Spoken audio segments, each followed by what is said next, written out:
రండి, దేవుని వాక్యాన్ని ధ్యానం చేస్తే దేవుని వాక్యములో ఉన్న సత్యము, దేవుని వాక్యములో ఉన్న యథార్థత, దేవుడు మన కొరకు చేసిన మేలులు ఏమున్నాయో మరి గత పాఠాలలో, గత చరిత్రలలో, గత వృత్తాంతాలలో మరి బైబిల్ గ్రంథమందు రాయబడిన మాటలను మనం చదివినప్పుడు, నేర్చుకున్నప్పుడు అది మన యొక్క మార్గానికి వెలుగుగా, ఆ వాక్యపు వెలుగులో మనము బలం పొందుకుని, శక్తి పొందుకుని వారుగా ఉందుము గాక. ఆమేన్. హల్లెలూయా. ఈ ఉపవాస దినమును కుటుంబస్తులు ఏర్పాటు చేసుకున్నారు. ఈ ఉపవాస దినము ద్వారా వారు మేలులు పొందాలని, ఆశీర్వాదం పొందాలని, క్షేమం పొందుకోవాలని, ఆయురారోగ్యాలు పొందుకోవాలని, వీటన్నిటికీ ఒకే ఒక్క మాట ఏంటంటే, ప్రభు చిత్తాన్ని బట్టి ఆరోగ్యకరముగా, సంతోషకరంగా మా కుటుంబము ఉండులాగునా. ఆమెన్. హల్లెలూయా.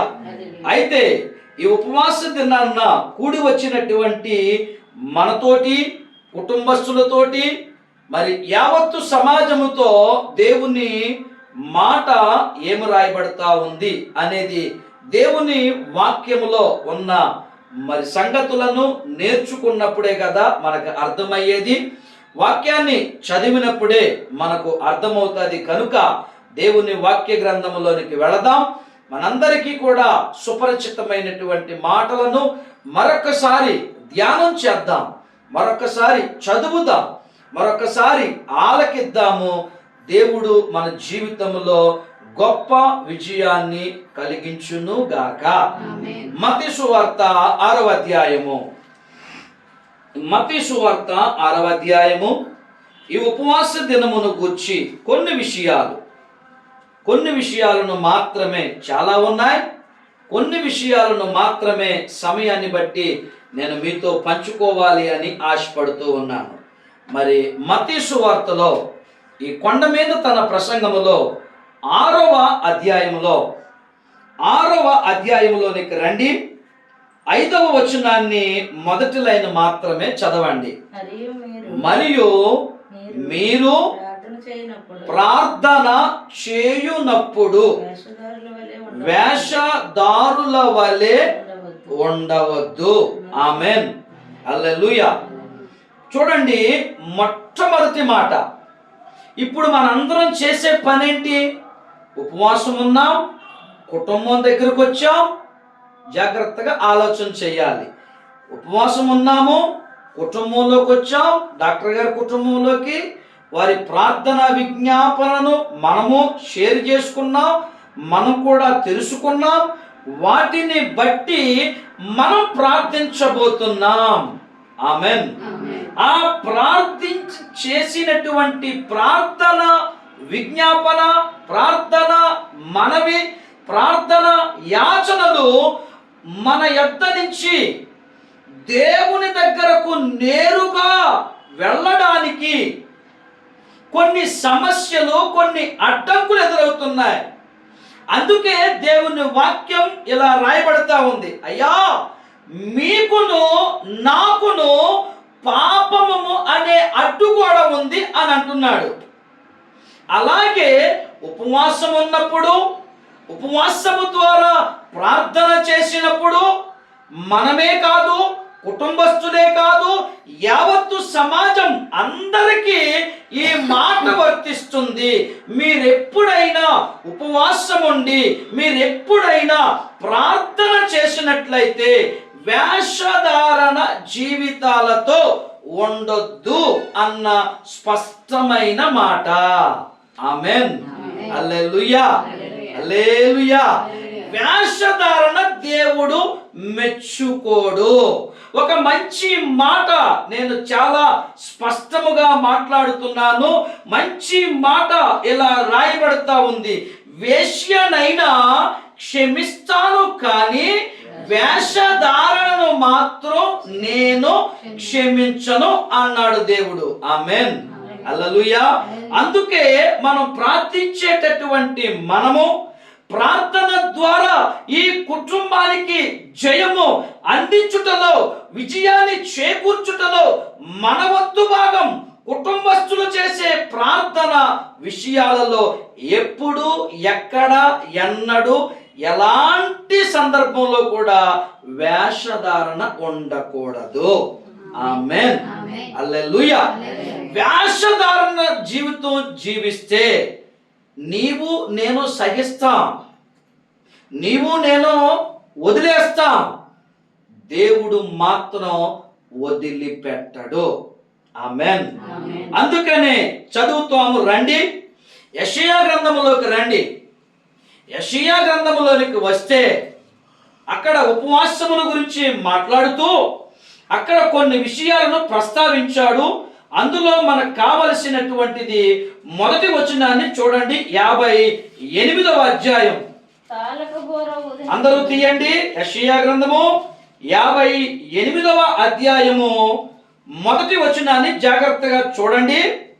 తాళక బూర ఊదినట్లు వెలుగెత్తి బిగ్గరగా కేకలు వేయుము, వారు చేసిన తిరుగుబాటును నా జనులకు తెలియచేయుము. యాకోబు ఇంటి వారికి వారి పాపములను తెలియచేయండి. ఏమంటున్నాడు ఇక్కడ యెషయా గ్రంథకర్త? వారు ఏం చేస్తున్నారో తెలియచేయి, నువ్వు దాచొద్దు.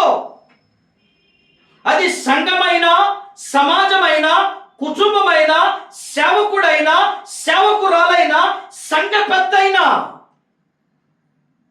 వాళ్ళ కేకలు, వారి యొక్క వెలుగెత్తి వేసే కేకలు బోర ఊదినట్లుగా ఉంటుంది. వారు ఆ కాసేపు, కొంచెం సేపు ఎలుగెత్తి గొళ్ళుమని ప్రార్థన చేస్తారు, తర్వాత నన్ను గాలికి వదిలేస్తారు. వారు చేసే తిరుగుబాటు ఏంటో, వారు చేసే పాపం ఏంటో, వారి అవిధేయత ఏంటో వారికి ఖచ్చితంగా, ఖండితంగా తెలియచేయుము అన్నాడు. ఆమేన్, హల్లెలూయా. ఇప్పుడు మనము అర్థం చేసుకోవాల్సింది, మనము ఎక్కడైనా ఎప్పుడైనా ఇక్కడికి వచ్చినటువంటి సేవకుడే గాని, సేవకురాలే గాని, సంఘ పెద్దలే గాని, కుటుంబమే గాని, ఈ వాక్యాన్ని వింటున్న సమాజమే గాని వేషధారణతో కూడిన ప్రార్థన, వేషధారణతో కూడిన జీవితం దేవుడు మెచ్చుకోడు. ఆమేన్, హల్లెలూయా. అందుకనే ఆయన చాలా స్పష్టంగా మాట్లాడాడు కొండ మీద తన ప్రసంగములో, మరియు మీరు ప్రార్థన చేయునప్పుడు వేషధారుల వలె ఉండవద్దు అన్నాడు. అక్కడ మనం ఇక్కడ మనం యెషయా గ్రంథాన్ని చదివాం కదా, అక్కడ కొన్ని వచనాలు మనందరికీ తెలిసినవే, మనందరము చదివినవే, మనందరము నేర్చుకున్నవే. ఇటువంటి ఉపవాసము, ఇటువంటి ప్రార్థన నాకు అనుకూలమైందా?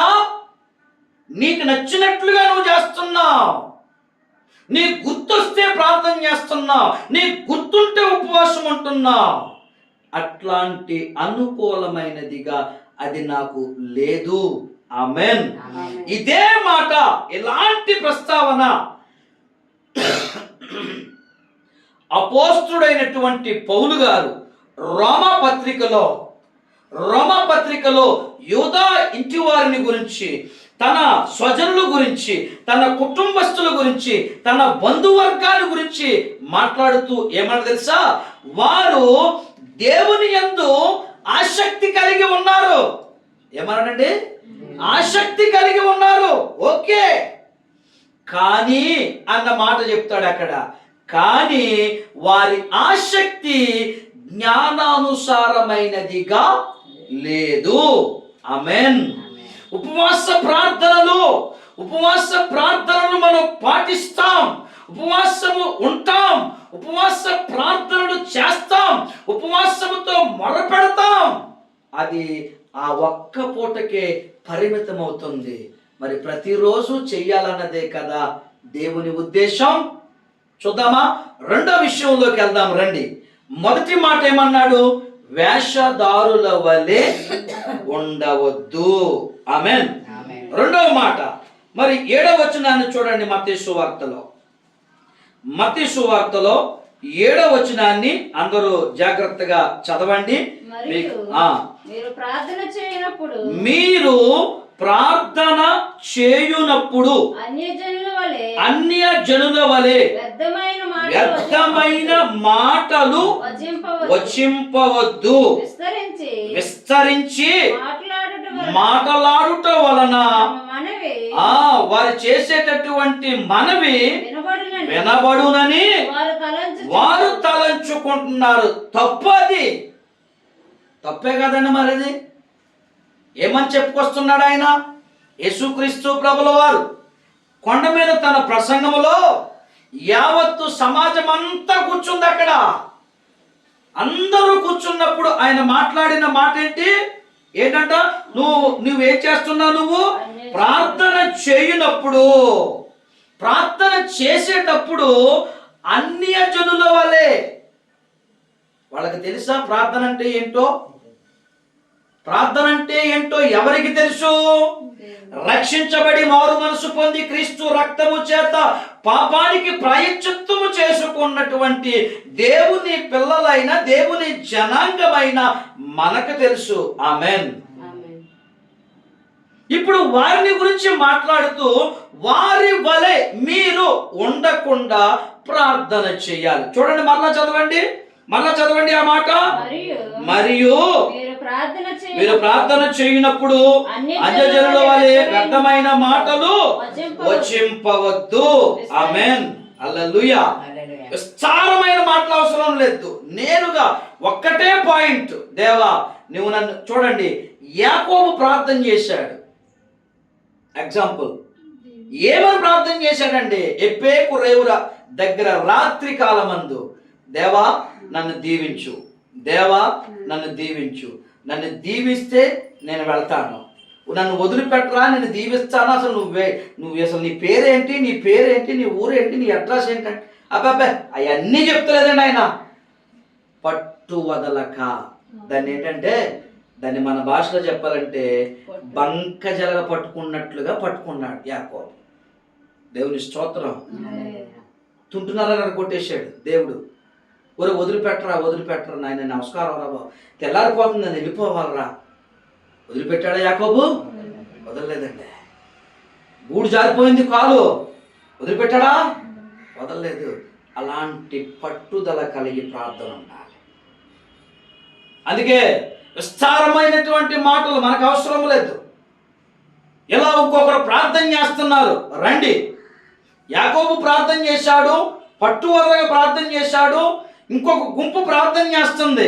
ఆ ప్రార్థనలో వారికి ప్రతిఫలము దొరకలేదు, కానీ యాకోబు ప్రార్థనలో ప్రతిఫలము దొరికింది. ఆమేన్. చూద్దామా?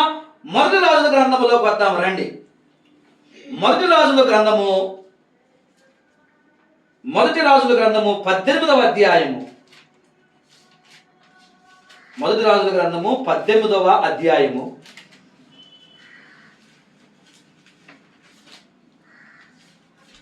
26వ వచనాన్ని చూడండి. జాగ్రత్తగా చదవాలి. వారు తమకు ఇయ్యబడిన ఎద్దును తీసుకుని సిద్ధం చేసి ఉదయం మొదలుకొని మధ్యాహ్నము వరకు, బయలా అంటే దేవత పేరు, అది బయలా దేవత. బయలా దేవతకు ఏం చేశారు వారు?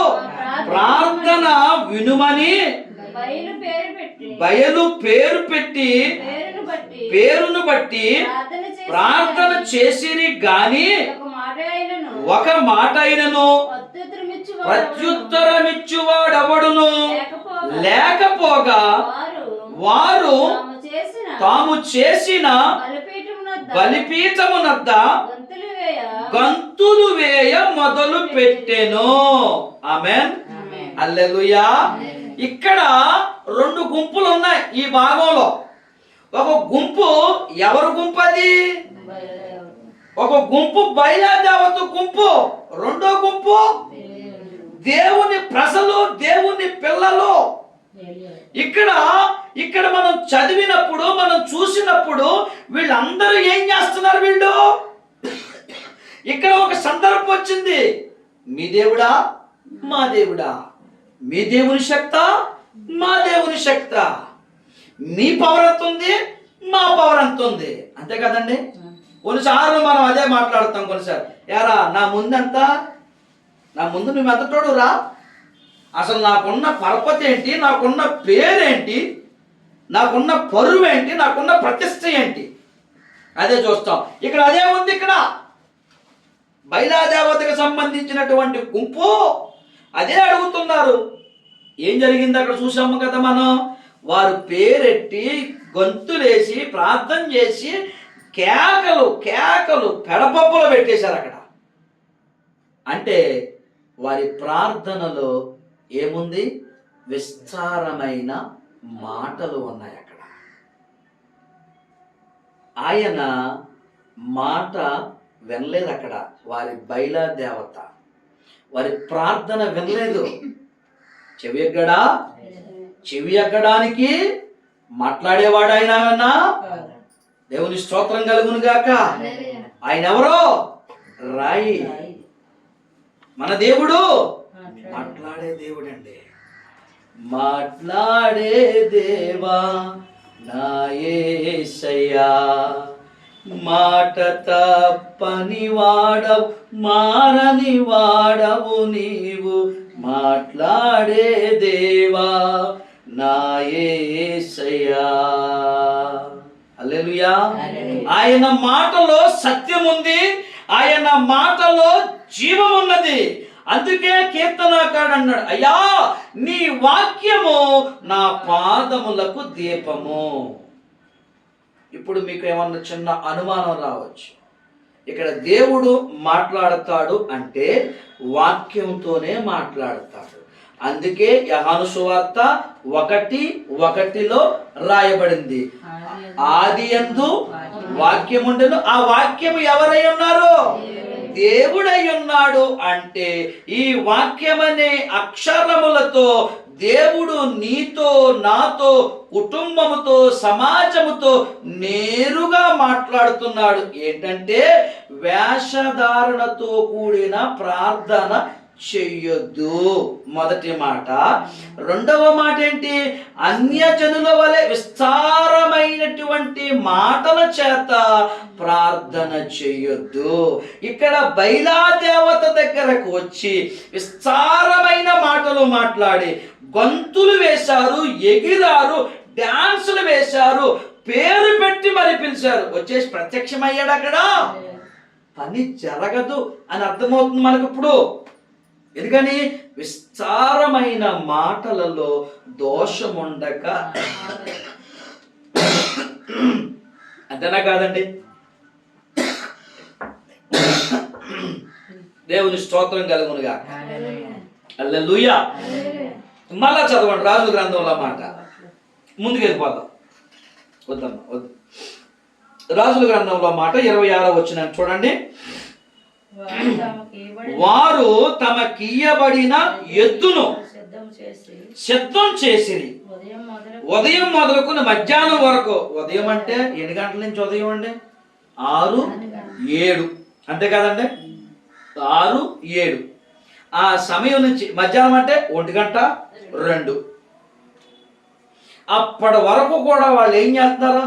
కేకలేస్తున్నారండి, ప్రార్థన చేస్తున్నారు, వాళ్ళ దేవతకి మొరపెడుతున్నారు, కేకలేస్తున్నారు. ఏసి ఏసి పేరెట్టి మరి కేకలేసి, నువ్వు వస్తావా రావా, నువ్వు వస్తావా రావా, నువ్వు వస్తావా రావా, బయలాదేవత రా రా రా రా అని పిలిస్తే పలికిద్దా, మాట్లాడుతుందా, సమాధానం చెప్తుందా? అది రాయి. రాయి మాట్లాడగలదా? మాట్లాడదు. దీన్ని వేరే లాగా ఆలోచన చేసుకోవద్దు మీరు. ఇది జరిగిపోయినటువంటి సందర్భాన్ని ఈరోజు మేము నేర్చుకుంటున్నాం.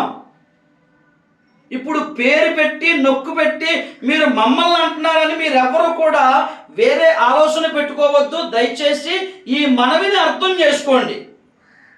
ఇక్కడ వాక్యములో రాయబడింది, ఇది రాయబడి ఎన్నో వేల సంవత్సరాలు అయింది. ఇది ఆ రాయబడిన ఆ కాలములో ఉన్న పరిస్థితులను బట్టి, ఆ కాలంలో జరిగిన సంఘటనలను, ఆ కాలంలో జరిగినటువంటి సందర్భాలను ఈరోజు మేము చదువుతున్నాం. ఈరోజు ప్రత్యేకించి బొట్టెట్టి ఎవరిని అనడం లేదు మేము. దయచేసి మమ్మల్ని తప్పుగా అర్థం చేసుకోకండి. ఈ వాక్యాన్ని బట్టి యావత్తు సమాజమా మీకే నేను ఈ మాట చెప్తున్నాను. అయితే వారు ఏం చేశారు? మధ్యాహ్నం నుంచి ఏం మొదలెట్టారు? గొంతులేయడం మొదలు పెట్టారు. ఆమేన్. గొంతులేస్తే పని జరిగిందా? పని జరగలేదు. అంటే ఏమని సెలవిస్తున్నాడు తెలుసా? విస్తారమైనటువంటి మాటల వలన, ప్రార్థన వలన పని జరగదు. ఆమేన్. హల్లెలూయా. నీ ప్రార్థనలో ఫలితం జరగాలంటే, నీ ప్రార్థనలో ప్రతిఫలం దొరకాలంటే, నీకు ఆయనకు ఉండే పాపాలు అనే అడ్డుగోడ తొలగించి దాన్ని పడగొట్టేసి, ఆ కోట గోడను బద్దలు కొట్టేసి నీ ప్రార్థన దేవుని దగ్గరికి పరిగెట్టుకుని వెళ్ళాలా. అందుకే మనము హృదయమందు మాత్రమే సున్నతి చెయ్యబడాలి. ఆమేన్. హల్లెలూయా. హల్లెలూయా. ఇప్పుడు ఈ గుంపు ప్రార్థన చేసింది, ఈ గుంపుకు పని జరగలేదు. మరి రెండో గుంపు ఎవరండి? వాళ్ళు ఏలియా గుంపు. 36వ వచనంలో ఉంది. అక్కడ ఏం చేస్తాడు? ఆ పైన వచనాలన్నీ కూడా బలిపీఠం కట్టించి దాని చుట్టూ 2 మానికల గింజలు 32 నుంచి పట్టినంత లోతుగా కందకం ఒకటి తవ్వించి కట్టెలను క్రమంగా పేర్చి ఎద్దును తునకలుగా కోసి ఆ కట్టెల మీద ఉంచి జనులు చూచుచుండగా మీరు 4 తొట్ల నిండా నీళ్లు నింపి దహన బలి పశు మాంసము మీద కట్టెల మీదన పొయ్యుడని చెప్పెను. అది అయిన తర్వాత 2వ మారు ఆ ప్రకారమే చెయ్యండి. ఓసారి నీళ్ళు వేయమన్నాడు, రెండోసారి నీళ్ళు ఏమన్నాడు? ఏమన్నా చదవండి అక్కడ. 3వసారి కూడా అలాగే చేసిరి. 34 చివరిలో ఉంది. ఆ నీళ్లు బలిపీఠము చుట్టూను పొర్లి పారెను. అక్కడి నుంచి ప్రారంభమైందండి. 37వ వచనములో యెహోవా నా ప్రార్థన ఆలకింపుము, యెహోవావైన నీవే దేవుడవై ఉన్నావనియు, నీవు వారి హృదయములను నీ తట్టు తిరగజేయుదువనియు ఈ జనులు తెలుసుకున్నట్లుగా నా ప్రార్థన అంగీకరించుము. షార్ట్ కట్ లో చేశాడు ప్రార్థన, సింపుల్ గా చేశాడు. ఆ తర్వాత 38 ఏముంది? అతడు ఇలాగూ ప్రార్థన చేయుచుండగా యెహోవా అగ్ని దిగి దహన బలి పశువును కట్టెలను రాళ్లను బుగ్గిని దగించి కందకమందున్న నీళ్లను ఆర్పి చేసెను. అంతట జనులందరూ దాన్ని చూసి సాగిలపడిరి. ఇది దేవుని కార్యం, ఇది దేవుని శక్తి.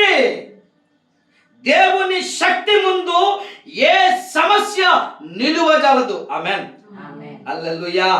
నీ సమస్య నిన్ను భయపెట్టేదిగా ఉందంటే నువ్వు ప్రార్థనలో తగ్గిపోతున్నావని అర్థం. నీ విశ్వాసంలో తగ్గిపోతున్నావని. ఏమండి, కొన్నిసార్లు కొంతమంది అంటూ ఉంటారు, గుండె దడ వచ్చేస్తుందండి, నీరసం వచ్చేస్తుందండి, లేకపోతే బీపీ డౌన్ అయిపోతుందండి. ఆలోచనలు ఎక్కువైతే నీరసం వచ్చేస్తాయి. భోజనం చేస్తాం, టిఫిన్ చేస్తాం, మందులు వేసుకుంటాం, అయినా కానీ తొందరతనం, తొందరపాటు, గుండె దడ, నీరసం, భయంగా ఏదో ఏదో హృదయంలో, మనసులో, తల్లో ఏదో అయిపోతున్నట్లు అనిపిస్తూ ఉంటాడు. అలాంటి వాటన్నిటికీ యేసే నీకు నాకు జవాబు. ఆమేన్. హల్లెలూయా. ఏమండి, బయలుకు ప్రార్థన చేశారు, పని జరిగిందా? ఆమేన్. దేవునికి ప్రార్థన చేశాడు ఏలియా. ఏమని ప్రార్థన చేశాడు? అయ్యా, ఈ జనులందరూ ఈ రోజు నీ శక్తి తెలుసుకొని నీకు పాదాభివందనం చేశారంతే. వీళ్ళంతా ప్రార్థన ఆలకించి అక్కడ ఉన్న వాటన్నిటినీ కూడా మొత్తం అగ్ని చేత దగించి వేసేసాడు అంతే. ఎన్నిసార్లు? 3 సార్లు నీళ్ళు పోసారండి.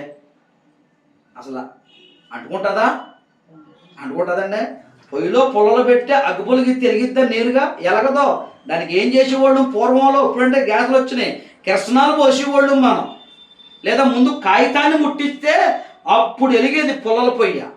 అప్పుడు దాకా ఎలిగేది కాదు. ఎంత ఆరిపోయింది ఎంత ఎండిపోయిన కట్టెలైనా సరే. అర్థం చేసుకోండి. ఇప్పుడు మనం ముందుకు వెళ్ళిపోదాం రండి. మొదటి మాట ఏంటి? వేషధారుల వల్లే ఉండకుండా ప్రార్థన చేయండి. రెండో మాట, విస్తారమైన మాటలు పలకకుండా స్పష్టమైనదిగా ప్రార్థన చేయండి అనే మాట. అందుకనే ఇక్కడ మనం చదువుకున్నాం కాబట్టి ఇప్పుడు సరే, ఇలా ప్రార్థన చేయకూడదు, ఇలాంటి ప్రార్థన చేయకూడదు, ఇలా ఉపవాసంలో ఇలా ఉండకూడదు అనే హెచ్చరికలు మనం చూసాం కదా. ఇప్పుడు మరి ఎలా చేయాలి? మరి అంతే కదండి. ఇప్పుడు నువ్వు చేసిన పని కరెక్ట్ కాదురా అన్నావు నీ పిల్లోడితోటి, నీ పిల్లతోటి. అమ్మా, ఇప్పుడు ఆ పిల్లోడి దగ్గర నుంచి, పిల్ల దగ్గర నుంచి వచ్చే ప్రశ్న ఏంటి? అమ్మా, ఇలా చెయ్యొద్దు అన్నావు కాబట్టి ఇప్పుడు ఏం చెయ్యాలి? ఆమేన్, హల్లెలూయా. ఆ ప్రశ్నకు ఇప్పుడు సమాధానంలోకి వెళదాం రండి. దేవుని వాక్యములో ద్వితీయోపదేశ కాండంలోకి వస్తే మనకు కొన్ని మాటలు ఉన్నాయి, చూద్దాం రండి. ద్వితీయోపదేశ కాండము 9వ అధ్యాయం. అమ్మ తీస్తారా త్వరగా? ద్వితీయోపదేశ కాండము 9వ అధ్యాయము 9వ వచనాన్ని చూడండి జాగ్రత్తగా. ఇక్కడ మోషే చేస్తున్నాడు. మొట్టమొదటిగా మనం తెలుసుకుందాం. ఆ రాతి పలకలు యెహోవా మీతో చేసిన నిబంధన సంబంధమైన పలకలను తీసుకొనుటకు నేను కొండ ఎక్కినప్పుడు అన్నపానములను మాని ఆ కొండ మీద 40 పగుళ్ళు 40 రాత్రుళ్ళు ఉంటిని. ఆమేన్. అలాగే 17, 19 చదవండి. ఆ భాగంలోనే చూడండి. 17.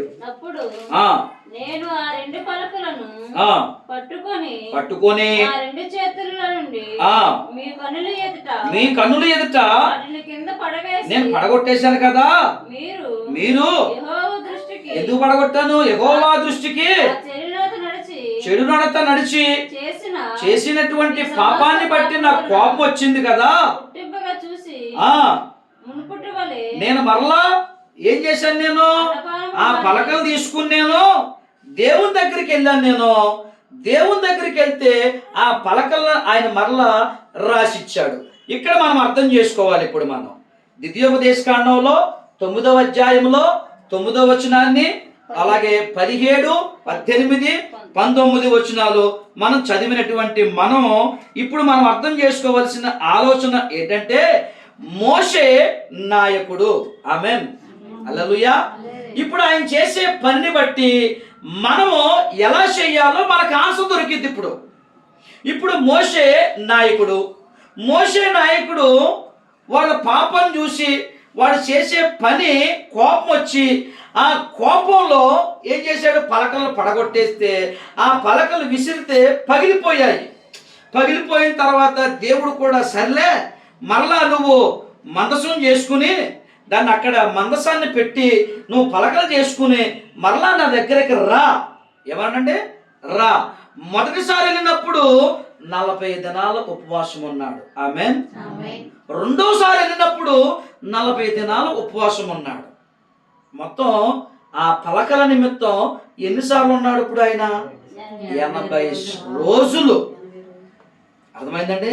80 రోజులు, 80 రాత్రుళ్ళు, 80 పగళ్ళు.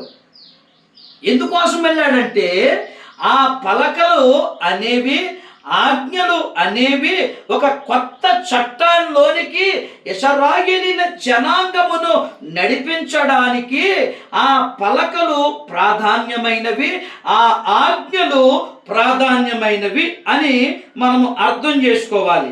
అయితే ఇక్కడ చెప్పినటువంటి మాటలలో, ఇక్కడ చేసినటువంటి పనిలో, ఇక్కడ జరిగినటువంటి పొరపాటు, జరిగినటువంటి తప్పిదం 80 రోజులు దేవునితో గడపాల్సి వచ్చింది మోషే.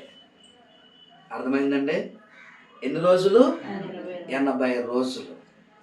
ఈరోజు మనము ఈ మాటను బట్టి నువ్వు తెలుసో తెలియక, నువ్వు కావాలనో అనుకోకుండా నీ జీవితంలోనికి ఏదైనా సమస్య చొరబడినప్పుడు నువ్వు చేయాల్సినటువంటి పరిష్కారం దేవునితో గడపడం, దేవునితో మాత్రమే. ఆమేన్. మనుషులతో కాదు. సహవాసము ఎవరితో చేయాలి?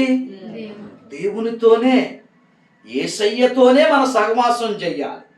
యేసయ్యతో మనం సహవాసం చేస్తే ఆదరణకర్త పరిశుద్ధాత్మ దేవుడు మనతో సహవాసం చేస్తాడు. మీరు అర్థం చేసుకునే ప్రయత్నం చేయాలి. ఇప్పుడు మనం కూడా చేయాల్సిందేంటి? తెలుసో తెలియక పలకలు పగలగొట్టాడు కోపంతో. ఇప్పుడు దేవుని సన్నిధిలో దేవుని దగ్గరకు వెళ్ళి దేవునితో గడిపి దేవునితో సహవాసం చేసి అన్నపానములను మానివేశాడు. ఇప్పుడు మనం కూడా ఇప్పుడు ఇక్కడికి ఎందుకు వచ్చాం? కుటుంబములో ఆనందం కోసం, కుటుంబం ఆరోగ్యం కోసం, బిడ్డల యొక్క భవిష్యత్తు కోసం, కుటుంబ క్షేమాభివృద్ధి కొరకు ప్రార్థన చేయడానికి ఇక్కడ వచ్చి అన్నపానములను మాని ప్రార్థనతో దేవునితో సహవాసము చేసి, అయ్యా డాక్టర్ గారు, అయ్యా పాస్టర్ గారు, అయ్యా డాక్టరమ్మ గారు, అయ్యా దాసురాలు, అయ్యా మేమందరము మొరపెడుతున్నాం కదా, మా ప్రార్థన కూడా మీరు ఆలకించండి. ఆమేన్. అదే అపోస్తుల సహవాసం. అపోస్తుల బోధ ఏంటండి? అపోస్తుల బోధ ప్రతి ఇంటింటా రొట్టె విరుచుట యందును, ప్రార్థన చేయుట యందును, సహవాసము చేయుట యందును వారు జీవించిరి.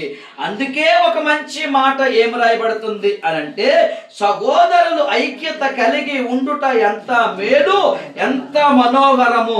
ఇలాంటి ఉపవాస ప్రార్థనలో ఐక్యతను చూసి ఆయన సంతోషపడి వెనువెంటనే సమాధానము దయచేస్తాడు. ఆమేన్. హల్లెలూయా, హల్లెలూయా. అందుకనే ముందుగానే మనతో మాట్లాడాడు. మీరు ప్రార్థన చేయడానికి వచ్చిన మీరు, ప్రార్థన ఏర్పాటు చేసుకున్న మీరు, ఈ ప్రార్థన ఉపవాసాన్ని వాక్యం వింటున్న మీరు, వాక్యాన్ని బోధిస్తున్న సేవకులు వేషధారుల వలె ఉండవద్దు. అన్యజనుల వలె విస్తారంగా కేకలేసి మాట్లాడవద్దు.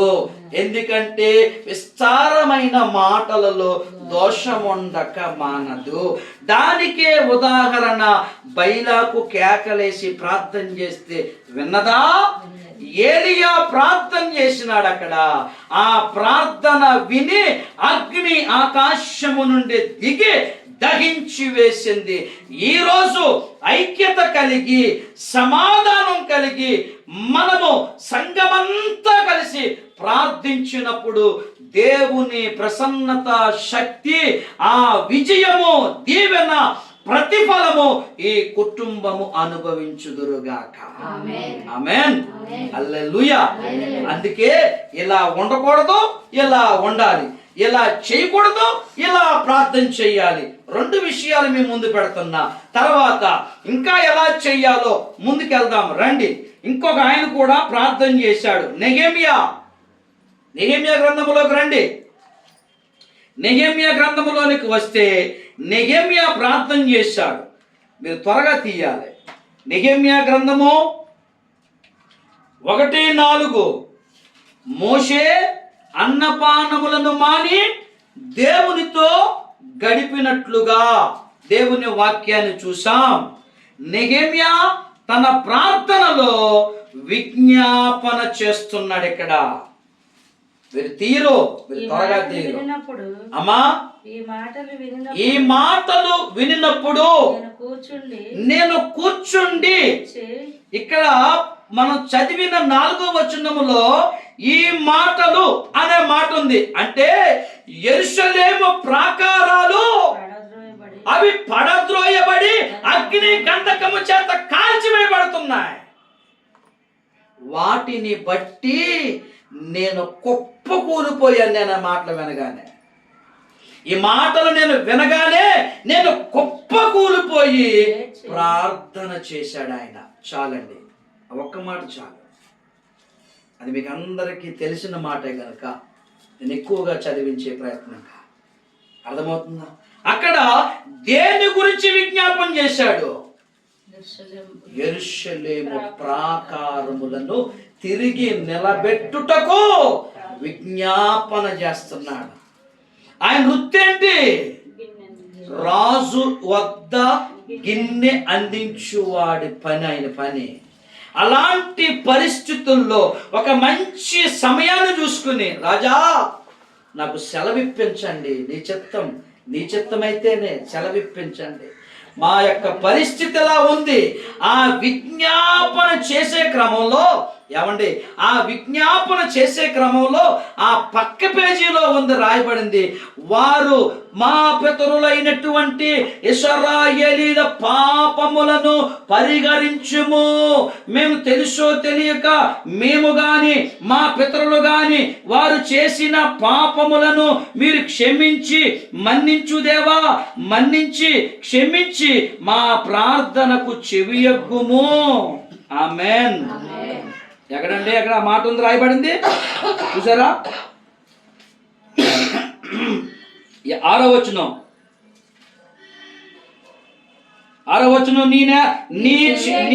నీవు చెవి ఎక్కి నీ నేత్రము తెరిచి నీ సన్నిధిని దివారాత్రము నీ దాసులైన ఇశ్రాయేలీయుల పక్షముగా నేను చేయు ప్రార్థన అంగీకరించుము.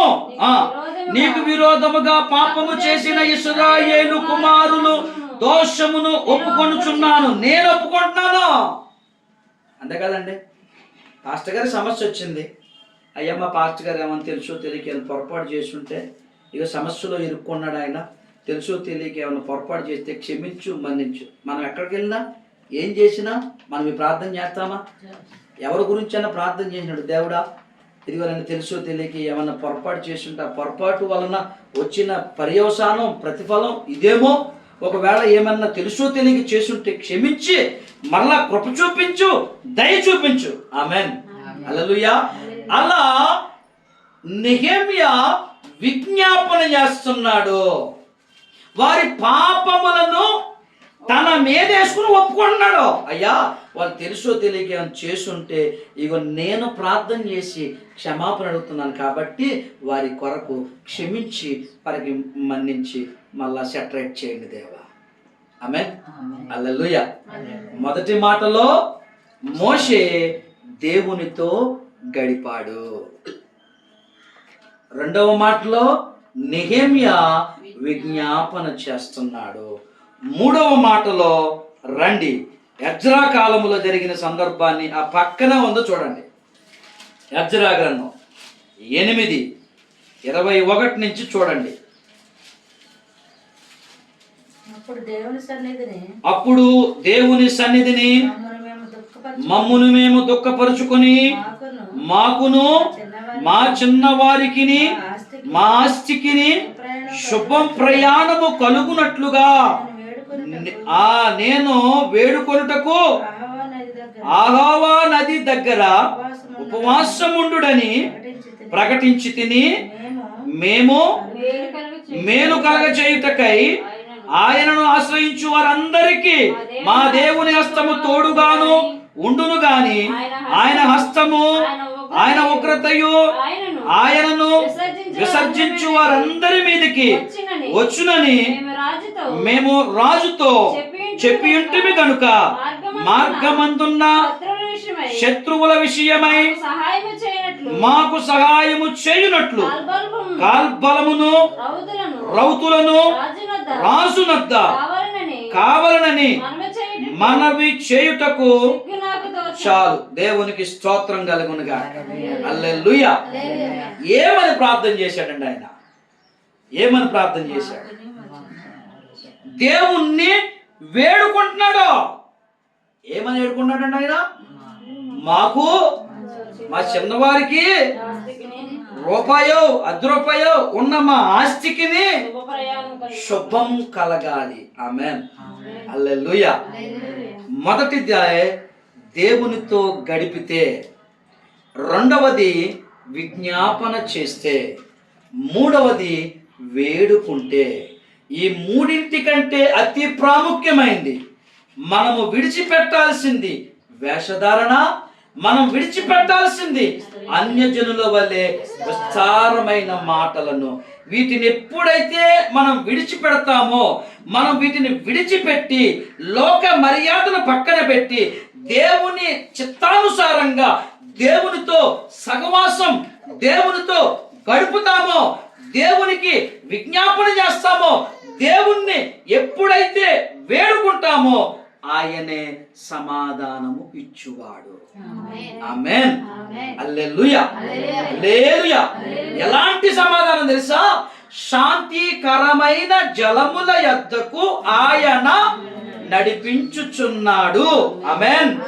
గాఢాంధకారపు లోయలలో నేను సంచరించినను ఏ అపాయము నా యొద్దకు రాదు, ఏ తెగులు నీ నా గుడారము సమీపించనీయడు. ఆమేన్. ఎందుకంటే మన ఆధారముకు దేవుడు ఆయనే. ఆయన అంటున్నాడు, ఉన్నవాడును అనువాడును సత్య స్వరూపిణి. ఆమేన్. హల్లెలూయా. బయటికి తీసుకెళ్ళే ప్రయత్నం చేయండి. దేవుని నామానికి మహిమ కలుగును గాక. ఇక్కడ మనం చూసిన మూడు సందర్భాలలో మోషే ఇశ్రాయేలీయుల పక్షాన దేవునితో గడిపాడు, సహవాసం చేశాడు. అలాగే మరి రెండవదిగా మనం చూసినట్లయితే నెహెమ్యా విజ్ఞాపన చేశాడు. అలాగే మూడవదిగా ఎజ్రా దేవుణ్ణి వేడుకున్నట్లుగా మనం చూసాం. అలాగే నాలుగో మాట చెప్పి నేను ముగిస్తాను. నాలుగో మాట ఏంటంటే యేసుక్రీస్తు ప్రభుల వారిని గుర్తు చేసుకోవాలి. నాలుగో మాటలో యేసుక్రీస్తు ప్రభుల వారు సమస్త మానవాళి నిమిత్తం తన రక్తం చిందించడానికి, తన యొక్క త్యాగంలో మనకు ఏ లోటు జరగకుండా ఉండడానికి 40 దినాలు ఉపవాసం ఉన్నాడు. ఆమేన్. హల్లెలూయా. ఎందుకంటే ఆయన రక్తము మనను శుద్ధి చేసింది. హల్లెలూయా. అందుకే మనము ఏమై ఉన్నామని వాక్యం చెప్తుంది. నీతిమంతుడు లేడు, ఒక్కడునూ లేడు. ఈ నీతిమంతుడు లేనటువంటి ఈ లోకములో అందరూ దుర్మార్గం చేశారు, అందరూ పాపం చేశారు, దేవుని అనుగ్రహాన్ని పొందలేకపోతున్నారు. అందుకే నరావతారిగా ఈ భూలోకమునకు యేసుక్రీస్తు వారు భూలోకానికి వచ్చాడు. భూలోకములోనికి వచ్చిన తర్వాత యేసు జ్ఞానమందును, వయసు యందును, దేవుని దయందును, పెద్దల దయందును, మనుషుల దయలో వర్ధిల్లుచు యెరూషలేము దేవాలయములో ధర్మశాస్త్రమును చేర్చుకుంటూ ఆయన జీవితకాలం ముందుకు నడిచింది. హల్లెలూయా. ఆయన అలా చేస్తూ యొర్దాను నదిలో బాప్తిస్మిచ్చు యోహాను ద్వారా బాప్తిస్మం పొందుకుని 40 దినాలు ఉపవాసం ఉన్నాడు. ఈ 40 దినాలు ఉపవాసమును ముగించుకుని కొండ దిగుచుండగా, యోహాను సువార్తలో ఈ మాటలు రాయబడతాయి, దిగుచుండగా సాతాను వచ్చి, అపవాది వచ్చి శోధింపసాగెను. నీవు నిజముగా దేవుని కుమారుడు అయితే ఈ రాళ్ళు రొట్టెలుగా చేసుకుని తిను. ఎన్నో సమస్యలు ఎదురొచ్చాయండి ఆయనకి. సాతానుడు సమస్య సృష్టించాడు, యూదులైనటువంటి సమస్య సృష్టించారు, ప్రధాన యాజకులు, వీళ్ళందరూ కూడా ఆయనకి ఎన్నెన్నో సమస్యలు క్రియేట్ చేశారు ఆయన ప్రయాణంలో. వాటన్నిటినీ జయించగలిగాడు అంటే ఆయన ఆతురతగా ఏకాంతముగా చేయు ప్రార్థన మాత్రమే. ఆమేన్. హల్లెలూయా. ఆయన వేకువజామున వెళ్ళిపోయేవాడంట ప్రార్థనకే. ఎందుకు? దేవునితో మాట్లాడడానికి. గెత్సేమనే తోటలో ఒక ప్రార్థనా సన్నివేశం ఉంది. అయ్యా, ఈ గిన్నె నా యొద్ద నుంచి తొలగించు, నేను భరించలేకపోతున్నాను ప్రార్థన. అయినను నా చిత్తం కాదు, నీ చిత్తం చేయడానికి నేను వచ్చాను ఈ లోకానికి.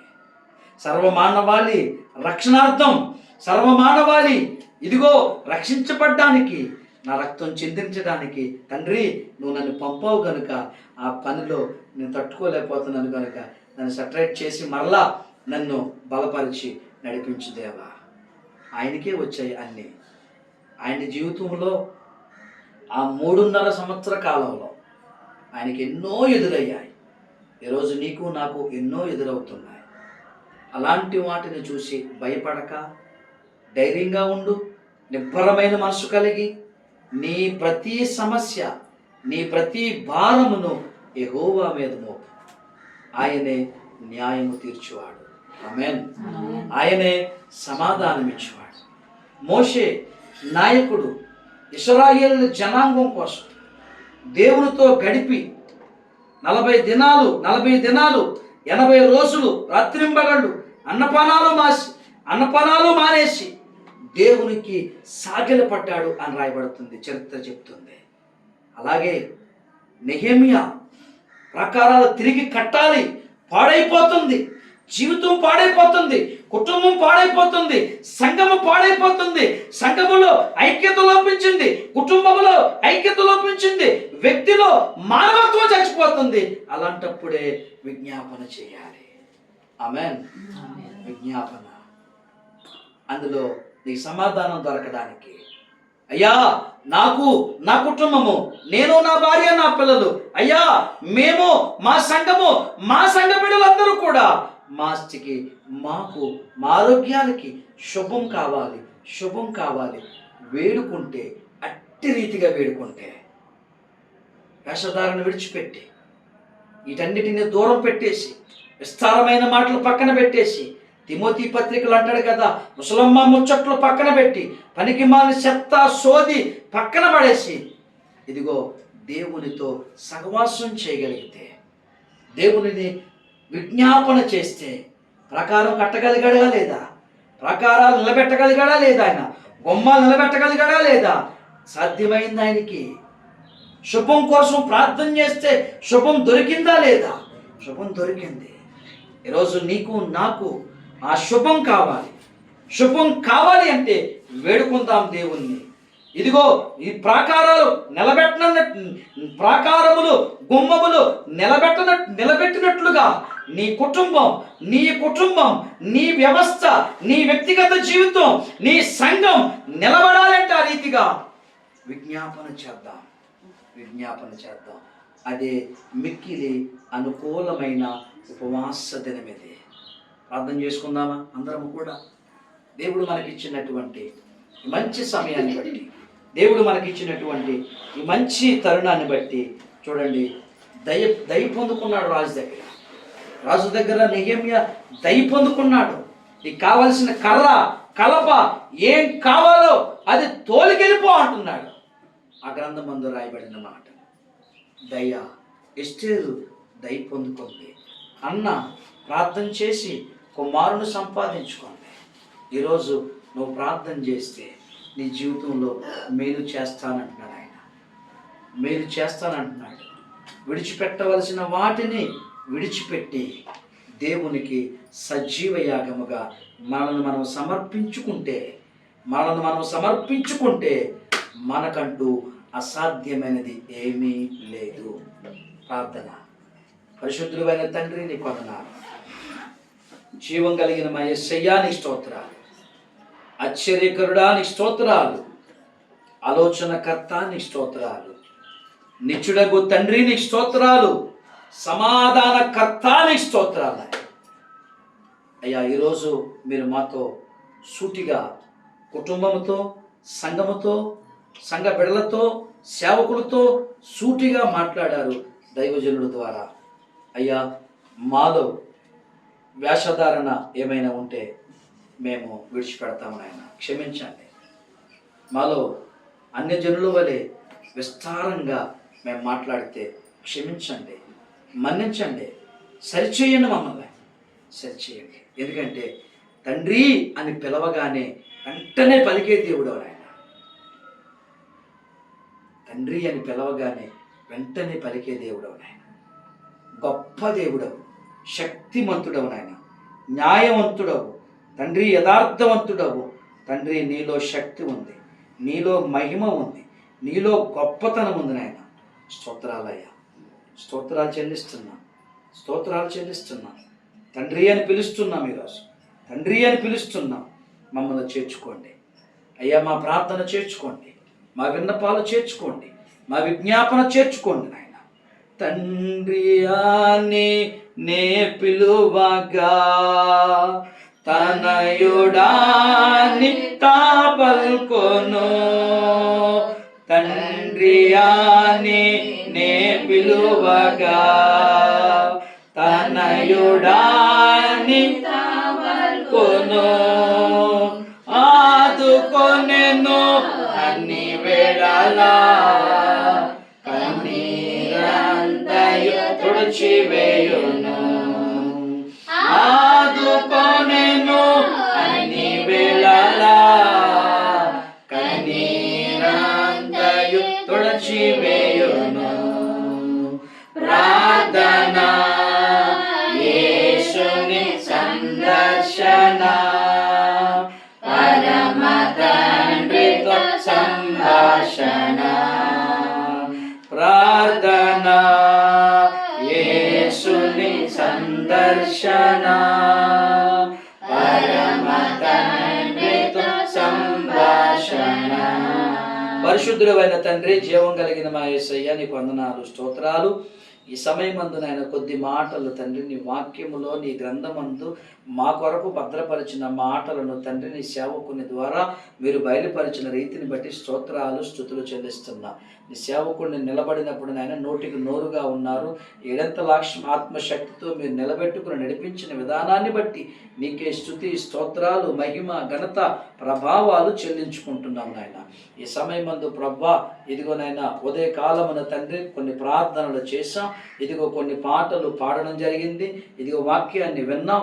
మరొకసారి సంఘమంతా కూడా ఇదిగో నాయన ప్రార్థన చేయడానికి సిద్ధపడుతున్నాం. జవాబును దయచేయండి. విత్తబడిన వాక్యం అనే విత్తనాలు మా హృదయాలలో భద్రపరిచి ఫలభరితమైన జీవితాలు, జాగ్రత్త కలిగిన సమాజంలో, లోకములో బ్రతికి లోక మర్యాదను అనుసరింపకుండా సజీవయాగముగా మమ్మల్ని మేము నీకు సమర్పించే వారిగా జీవించే భాగ్యమును, భద్రత, కాపుదల, నీ తోడు నీడ మా మీద ఉంచి, నీ దాసుని మీద నీ కృపా క్షేమాన్ని ఉంచి ముందుకు నడిపించమని ప్రార్థన చేస్తూ ఏర్పాటు చేసుకున్న కుటుంబానికి, వాక్యాన్ని విన్న బిడ్డల కుటుంబాలకు నాయన క్షేమమును దయచేయండి అని ప్రార్థన చేస్తూ యేసు నామములో అడుగుచున్నాను తండ్రి. Amen, amen, amen. God bless you. అందరికీ వందనాలు.